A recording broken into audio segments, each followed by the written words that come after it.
Hello dear students, मैं अमित चेतना सृजन परिवार में आपका स्वागत करता हूं। आज हम पॉलिटी में शेड्यूल्स और पार्ट्स कवर करेंगे। तो चलिए आगे बढ़ते हैं। तो सबसे पहले हम शेड्यूल्स ऑफ द कॉन्स्टिट्यूशन देखेंगे। हमारे कॉन्स्टिट्यूशन में टोटल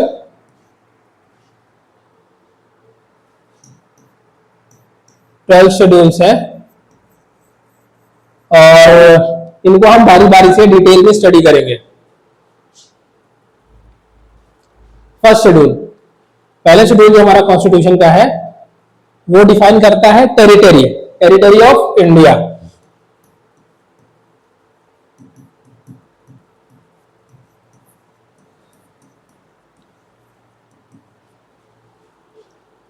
इसमें जो हमारी टेरिटरी है इंडिया की, उसके names of states and union territories और टेरिटोरियल जुरिसडिक्शन मेंशन है। किसमें? शेड्यूल 1 में। फर्दर टेरिटरी ऑफ इंडिया क्या है? टेरिटरी ऑफ इंडिया का मतलब है states, union territory and acquired territory.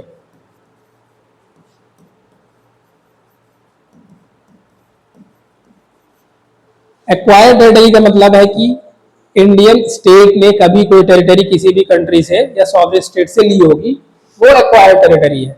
ठीक है। तो फर्स्ट शेड्यूल में क्या मेंशन है? टेरिटरी में क्या मेंशन है?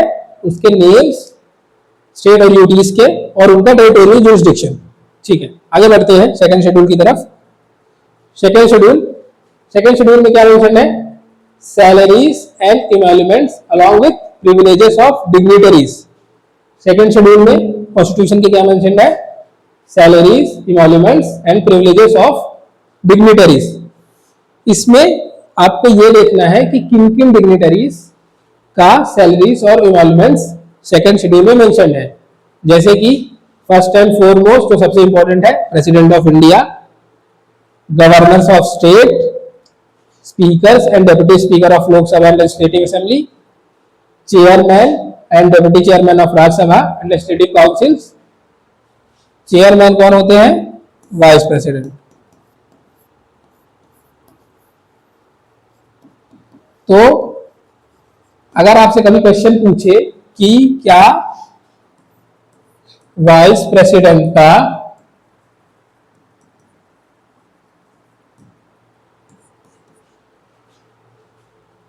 सैलरी या इमोल्यूमेंट कॉन्स्टिट्यूशन में मेंशन है, तो आंसर होगा यस, क्योंकि वाइस प्रेसिडेंट ही चेयरमैन होते हैं राज्यसभा के। ठीक है। फर्दर जजेस of supreme court and high court, इनकी सैलरीज भी मेंशन है कॉन्स्टिट्यूशन में कि इनको कितनी सैलरीज दी जाएंगी। Further controller and auditor general, जिसे हम सीएजी भी बोलते हैं, सीएजी का एक कॉमन नाम भी है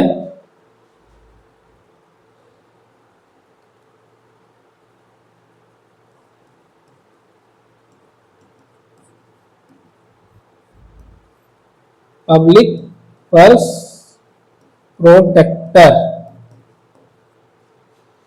ये जो गवर्नमेंट के एक्सपेंडिचर है उसे ओवरव्यू करता है और रिपोर्ट सबमिट करता है पार्लियामेंट को।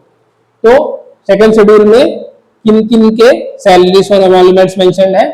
प्रेसिडेंट के, गवर्नर्स के, स्पीकर और डिप्टी स्पीकर लोकसभा के और लेजिस्लेटिव असेंबलीज के, चेयरमैन और डिप्टी चेयरमैन राज्यसभा के और लेजिस्लेटिव काउंसिल्स के, जजेस ऑफ सुप्रीम कोर्ट और हाई कोर्ट के, CAG controller and auditor general का।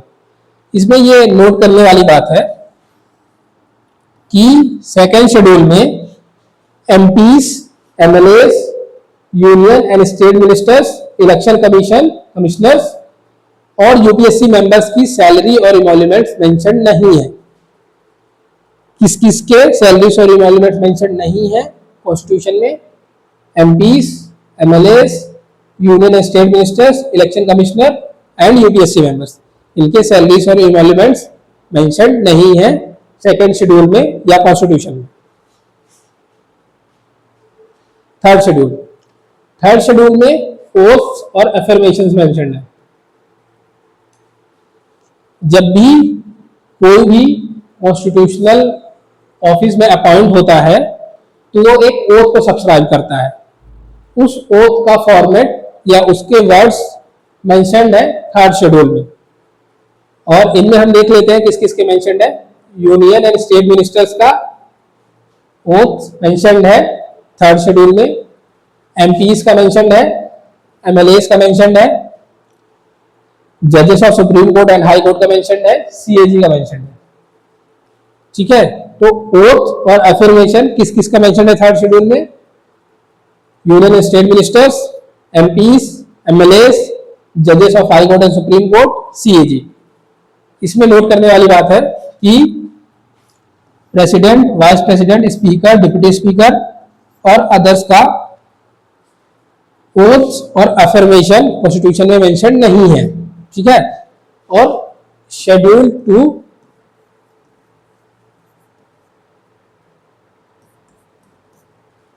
एंड शेड्यूल 3 में जो कॉमन है वो है सीएजी एंड जजेस ऑफ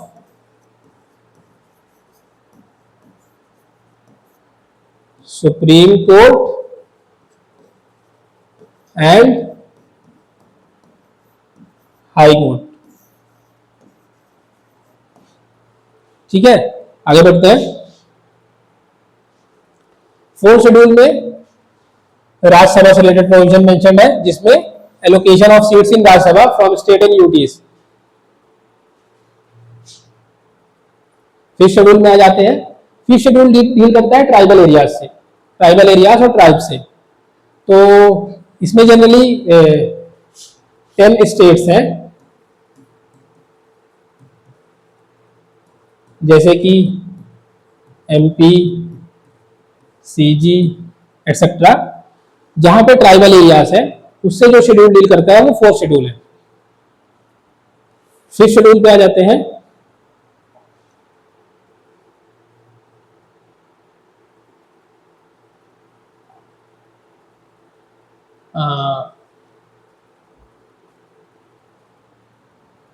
सिक्स शेड्यूल पे आ जाते हैं। सिक्स शेड्यूल में एडमिनिस्ट्रेशन ऑफ ट्राइबल एरियाज, जिसमें आसाम, मेघालय, त्रिपुरा, मिजोरम इंक्लूडेड है। इसको याद करने का एएम, ईएम।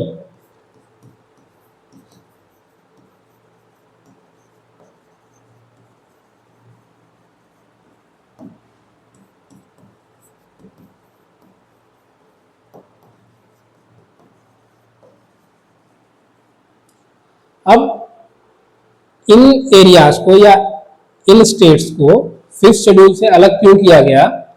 क्योंकि ये जो एएमटीएम है, आसाम, मेघालय, त्रिपुरा, मिजोरम, यहाँ की जो ट्राइब है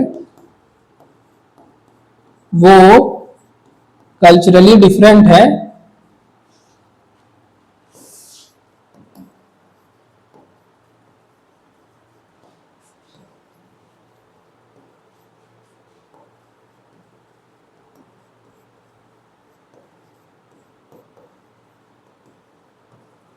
इसलिए इनको अलग सिक्स शेड्यूल में रखा गया है। जो ट्राइब्स है आसाम, मेघालय, त्रिपुरा, मिजोरम की, वो कल्चरली डिफरेंट है जो ट्राइब मेंशन है फिफ्थ शेड्यूल में, और सिक्स शेड्यूल में इनको रिलेटिवली ग्रेटर ऑटोनॉमी दी गई है।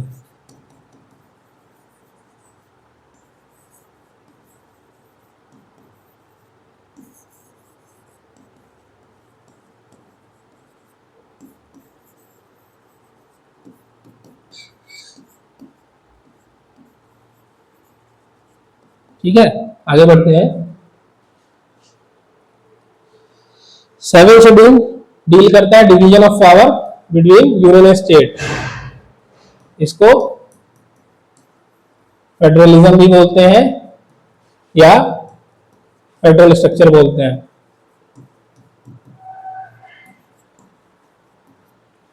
ये बेसिकली बेस्ड है 3 लिस्ट पे। यूनियन लिस्ट जिसमें 100 आइटम्स है, स्टेट लिस्ट जिसमें 61 है, कॉन्करेंट जिसमें 52 आइटम्स है। आपको दिख भी रहा होगा कि यूनियन लिस्ट में 100 आइटम्स है, तो यूनियन गवर्नमेंट या सेंट्रल गवर्नमेंट के पास ज्यादा पावर है। ठीक है, आगे बढ़ते हैं। 8 शेड्यूल। 8 शेड्यूल में ऑफिशियल लैंग्वेजेस मेंशन्ड है। इनिशियली 14 थी, अभी करेंटली 22 ऑफिशियल लैंग्वेज मेंशन्ड है कॉन्स्टिट्यूशन में। और कुछ बेसिक अमेंडमेंट्स हैं, जैसे 21st अमेंडमेंट से सिंधी को ऐड किया गया है, 71st अमेंडमेंट से कोंकणी, मणिपुरी, नेपाली को ऐड किया गया है। इसको आप नमक से याद रख सकते हैं। अगर 71st कॉन्स्टिट्यूशनल अमेंडमेंट को याद करना है कि 71st कॉन्स्टिट्यूशनल अमेंडमेंट से कौन कौन सी लैंग्वेजेस ऐड की गई हैं, तो वो है कोंकणी, मणिपुरी, नेपाली। इसका एब्रिविएशन अगर आप बनाएंगे तो नमक से आप याद रख सकते हैं। फिर 92nd कॉन्स्टिट्यूशनल अमेंडमेंट, इससे बोडो, डोगरी, मैथिली, संताली, तो इसको BDMS से याद रखा जा सकता है। और फिर जो हमारी लास्ट लैंग्वेज ऐड हुई थी वो उड़िया ऐड हुई थी, जो जिसको उड़िया रीनेम किया गया था। तो अभी करंटली 22 लैंग्वेजेस हैं हमारे 8 शेड्यूल में, जो कि ऑफिशियल लैंग्वेजेस है। 11th पे आ जाए, 9 शेड्यूल पे आ जाते हैं। तो 9 शेड्यूल में लैंड रिफॉर्म्स मेंशन्ड है।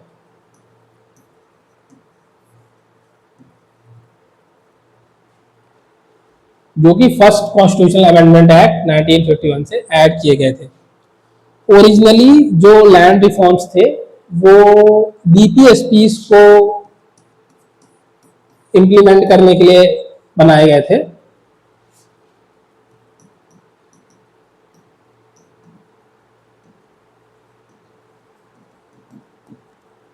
और ये जुडिशियल रिव्यू के अंदर नहीं थे, लेकिन over the time supreme court ने बोला है कि 9 शेड्यूल भी जुडिशियल रिव्यू के अंदर है। तो 9 शेड्यूल में क्या है, लैंड रिफॉर्म से रिलेटेड प्रोविजंस हैं।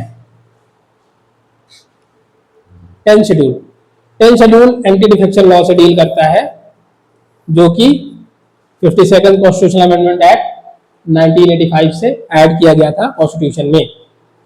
एंटी डिफेक्शन क्या होता है कि अगर कोई MP या MLA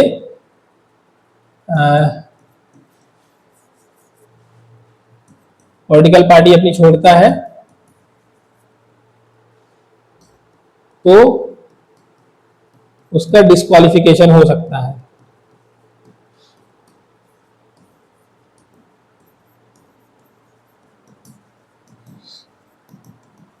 ये एंटी डिफेक्शन लॉ में मेंशन्ड है। 11 शेड्यूल 73rd कॉन्स्टिट्यूशनल अमेंडमेंट, जो कि पंचायती राज इंस्टीट्यूशन से डील करता है।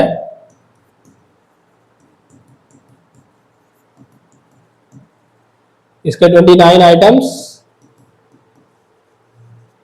ये 11 शेड्यूल में मेंशन्ड है। 12 शेड्यूल। 12 शेड्यूल जो 74th कॉन्स्टिट्यूशनल अमेंडमेंट एक्ट से ऐड हुआ था, और इसमें पावर्स म्युनिसिपैलिटीज की मेंशन्ड है, जिसमें 18 आइटम्स है। पंचायत में 29 आइटम्स है, म्युनिसिपैलिटीज में 18 आइटम्स है। तो हमने बेसिक शेड्यूल्स देख लिए, और इन शेड्यूल्स को याद करने की एक ट्रिक है, जो है टीयर्स ऑफ ओल्ड PM। अब टीयर्स ऑफ ओल्ड PM को हम देखेंगे कैसे याद करना है। T से टेरिटरी, जो फर्स्ट शेड्यूल का पार्ट है। E से इमोल्यूमेंट्स, जो सेकेंड शेड्यूल का पार्ट है। A से ओथ एंड एफर्मेशन, जो थर्ड का पार्ट है। फोर्थ शेड्यूल का पार्ट है seats in Rajya Sabha,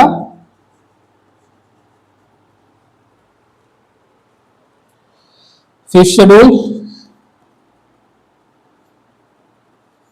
scheduled and tribal areas,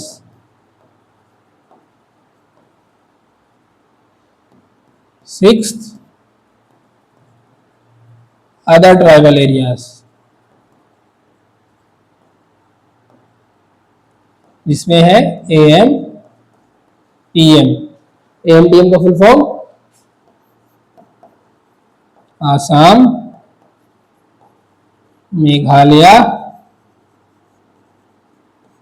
Tripura,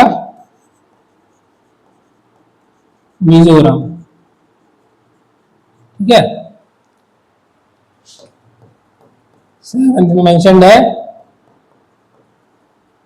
federal structure.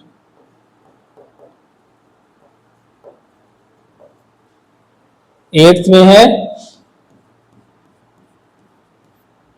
Official language.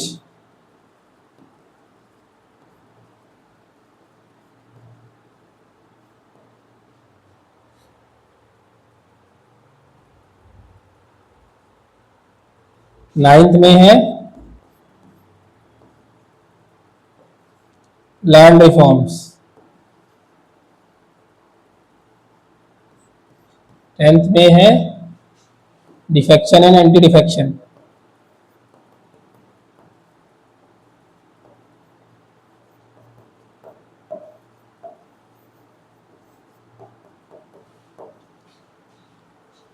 Eleventh में है पंचायत और 12th में है म्युनिसिपैलिटीज। तो ये keyword tears of old PM आप याद कर लेंगे तो आपको सारे शेड्यूल्स एक बार में बहुत आसानी से याद हो जाएंगे। ठीक है। अब हम आगे बढ़ते हैं।